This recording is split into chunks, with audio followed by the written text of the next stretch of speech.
Okay, we have reached the finale of tonight's edition of Headbangers Ball, and we're concluding our coverage of Donington 95 in the only way we can, really, with an exclusive interview with the headliners Metallica. Lars joining me here backstage. So welcome back to Headbangers Ball, Lars. How are you doing on D-Day?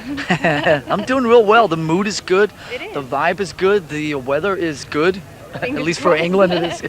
And everything's great. I mean, I'm walking around here. I'm so happy. Everybody seems to be very is it bad when you're like really in metal band you're supposed to I'm not just saying this, but this I have to say that in 6 years of coming to Donington, this is one of the nicest, most friendly atmospheres I've encountered. It's great, isn't it? It all starts with us. It does. Now, it's always that everybody's always like in their own head putting together their ideal Metallica, their ideal Donington bill. Now, you actually had the chance to make your own kind of dream come true, right? So how did you go about picking the bands? We looked in our record collection. Let's see, what's my favorite record at the moment? It's COC. What was my favorite record last week? It was Warrior Soul. I mean, you got a bunch of friends and bands, you got a bunch of bands that you like hanging with, you got a bunch of albums that you like listening to, and it's great. 8 weeks ago when they came to us and said, you guys want to do this? We said, sure we will, if we can make sure that, like we put the bill together and have something that we feel strong about and that everybody else out there feels strong about, and then we just went to work. Yep. So, I mean, I'm looking at this bill going, this is like the strongest bill that there's ever been up here. We were really persistent about having as many bands on there as possible, and it's a great day. Even the guy in Slayer was smiling earlier. That's how good of a day it is, all right? Well, you've got a great taste in music. It's a fine bill that represents the best of what's going on in rock music at the moment. Now, I know that you're in the studio recording your next album, and when you're in the studio, it's kind of, you have to be very kind of focused. It's quite intense. What was your motivation to actually just like break out of the studio, literally? Was it a challenge? It wasn't as easy as I thought it was going to be. I thought we could just sort of, go from one day recording into rehearsals the next day and come and do this. We were in the studio literally till last week, right, and trying to rehearse every day and get our chops together for this and so on just wasn't as easy as I thought. But we've managed it. We can kind of remember Enter Sandman and Sad But True and whatnot, and you'll see in a couple hours when we head up there. But we got to get straight back. We got to go play this gig up in Canada next week with some of those other bands, Hole and Baruch Assault, and then we'll go right back in the studio in a week and a half and continue finishing the record.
We're playing a couple of new songs. I think they're a really good indication of what all the new material's like. Simpler, looser, more kind of jammy, a little more kind of attitude-oriented and things like that. And it's just, we're trying to capture a feel on tape instead of trying to capture like something perfect, which is really different for us. And it's going really well. And in 6 months, the rest of all you guys will hear it. And I hope you like it. And having played here at Donington, that's going to like really kind of fire you up. Do you think that's going to take the adrenaline back into the studio when you get back there? Oh yeah, all the energy. We're just going to harness all the energy here and take it into the studio. It'll be great.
material? Is it taking on a certain vibe? Can you give us some kind of idea of the feel of the new song? Boy, it's hard to tell at this point. There's not really any kind of big picture to it all.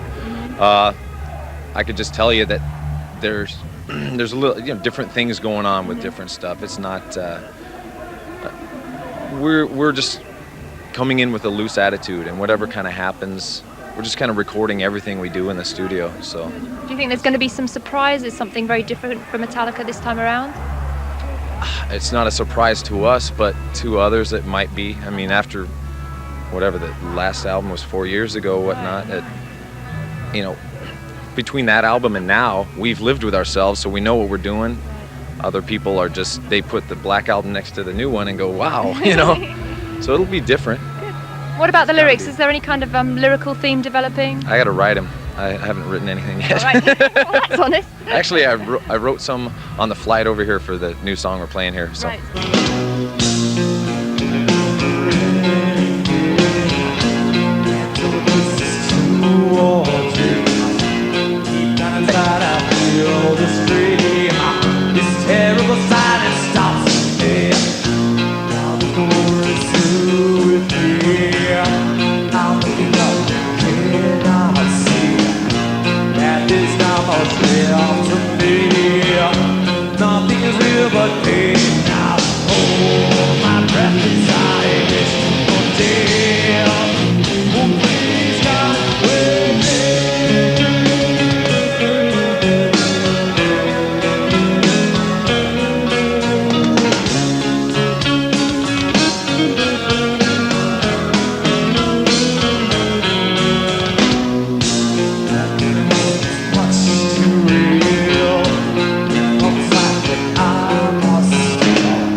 Up with, when can we expect the new record?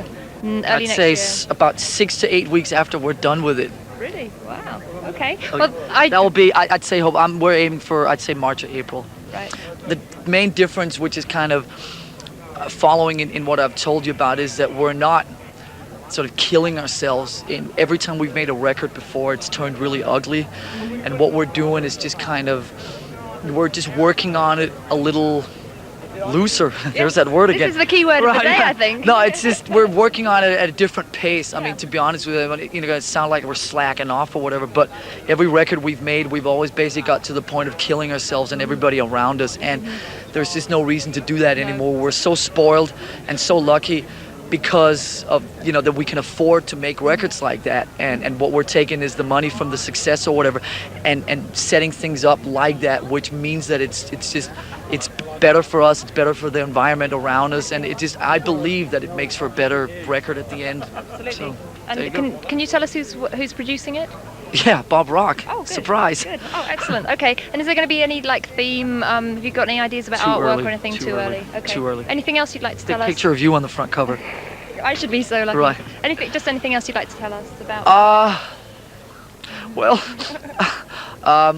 no, it's just great that, without getting too silly here, that we played here this is our fourth time.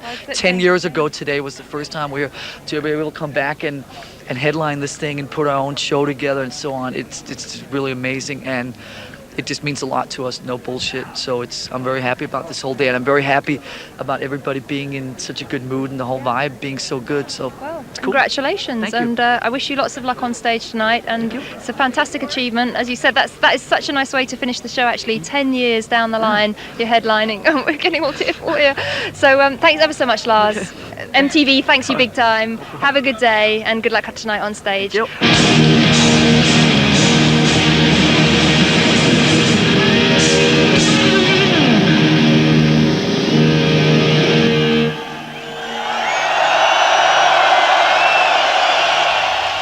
There you go. That was our exclusive interview with Metallica coming at you from Donington Monsters of Rock 1995, their only European show this year. And many thanks to Metallica, Rob Fleming and Tony Smith. Anyways, that exclusive interview with the headliners just about concludes tonight's edition of Headbangers Ball from Donington, but still to come, half an hour of extreme and brutal music courtesy of Into the Pit, and tonight it's hosted for you by Millet from Creator, and he's going to be playing Creator's brand new video, so stick around for that. Into the Pit coming up next after the break, but from me and everybody here at Donington 95, we're signing off. I'll see you next week. Bye for now.